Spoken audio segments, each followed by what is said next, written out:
So I want to really briefly talk about how I go about coaching vertical tibia and why that's important here.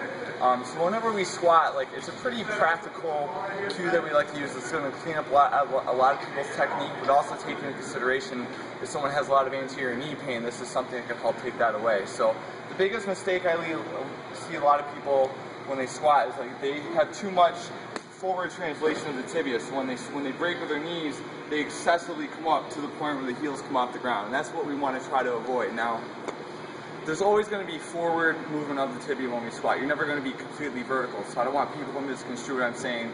We have to avoid that at all costs. But what I really want to be aware of is that we want to avoid excessive translation of the tibia so that that heel doesn't come off. So if you want to come to the side really quickly.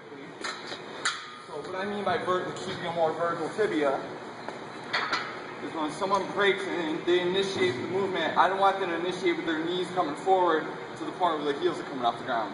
Instead, I'd rather see a hinge back and push the knees out, like so that the tibia stay a little bit more vertical like that. And then that's all.